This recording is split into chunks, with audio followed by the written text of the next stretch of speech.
Okay. Are you already doing it? You can go for it. Okay, so we're in...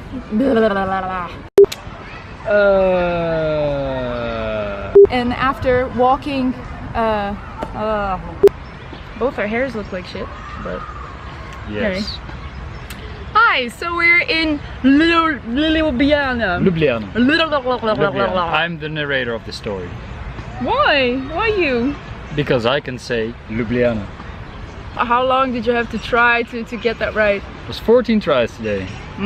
Okay. So we arrived here at like 8:45 in the morning, which required us to wake up at 4:45. And obviously we didn't pack on time, so we were up until 2 in the morning packing. We slept a total of 2 hours. What? I packed in advance. You were the one who was like, oh, I'm gonna wait. I don't like packing in advance because I'm Always putting the blame on me. nah. Anyway, so we were pretty tired when we got here already, and we're sleeping at an Airbnb, which is pretty cool, right? It's a pretty good apartment. Really nice apartment. Yeah. Yeah, but the problem with Airbnb is that you can just drop your stuff there, so we had to walk around the city with our backpacks on, really big ones, and it's like 30 degrees, super warm. Yeah. So we were sweaty and tired and sleepy. It wasn't the best of mornings, but still we got to see a little bit of the city, and after having lunch, as soon as we were able to go to our Airbnb apartment, we just got back there and dropped our bags and took a nap. It was awesome. It was awesome. So now that we slept a couple more hours, we took a shower and we look human again. And it's not nearly as warm anymore. We're gonna go on a boat ride and see some more. Yeah, and see some more of the city. Yeah.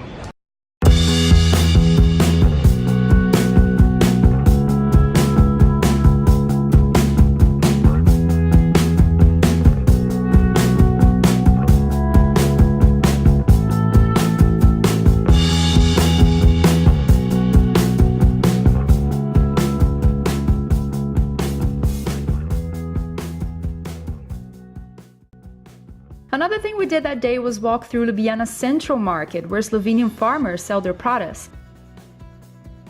The most interesting stall was by far this one, which sells horse and bear sausages, two popular kinds of meat in Slovenia.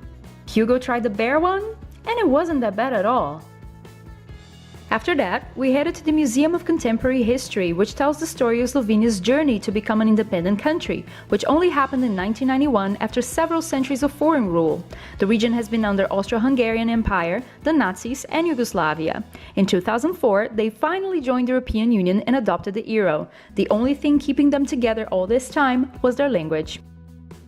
But if you think Slovenia was a secluded place during communist times, you're wrong. The Yugoslavian passport was one of the very few who allowed to travel from east to west without a visa, which turned smuggling into a national sport.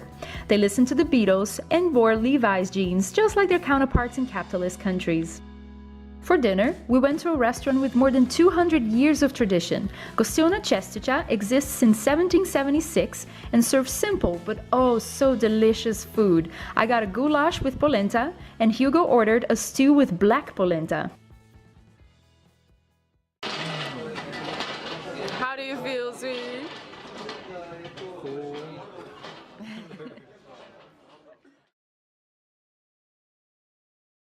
Well, we must say we've had a very nice impression of Ljubljana so far. To start, the city's super clean. There's absolutely no trash on the ground, trash cans everywhere. There are free water fountains with water straight from the Alps, and also free public toilets.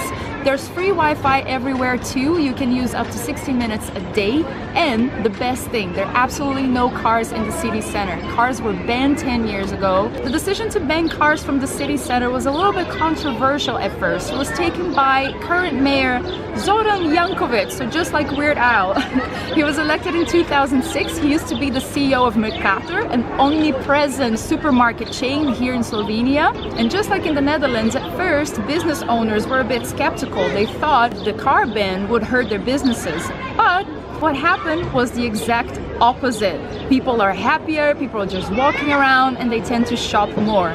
And in order to confirm that, all you have to do is just stroll around Ljubljana, across the river, and see all the cafes by the riverside. They're always busy. As a result, the number of cyclists in Ljubljana has increased.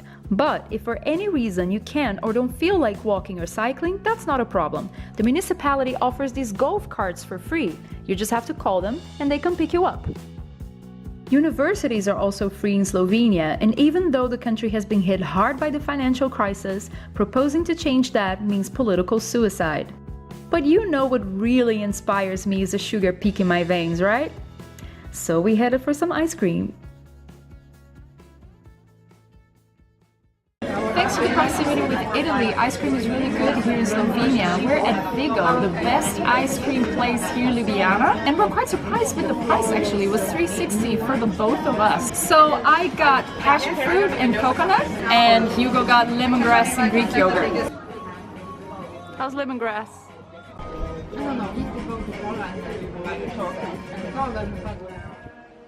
Right next to Vigo is St. Nicholas Church.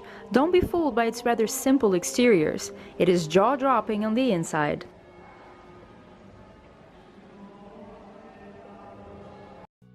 What really caught our attention, though, was the door that tells the history of Slovenia.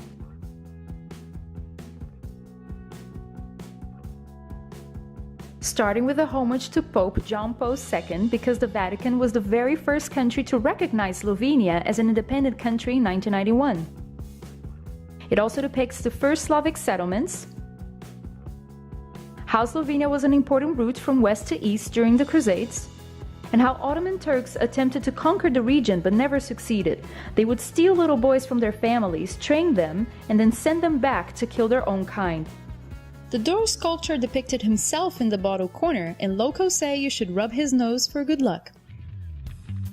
Next stop, Ljubljana Castle, to see the city from above.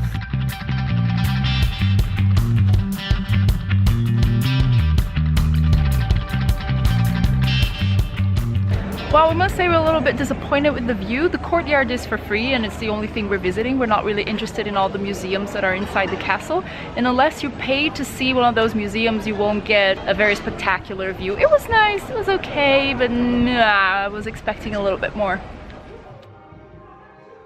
After walking down the castle hill, we felt like we needed a beer, so we headed to this really cool pub with swings at the bar. You can also climb on the walls if you feel like you can do that after a couple beers. Last but not least, we have two restaurant recommendations. First one is fancy. It's called JB, and it's that kind of place where you moan with each bite. We also had an extra night in Ljubljana before flying back to the Netherlands, so we can recommend this affordable Tex-Mex place with the biggest menu ever and the best barbecue and Jack Daniel's sauce.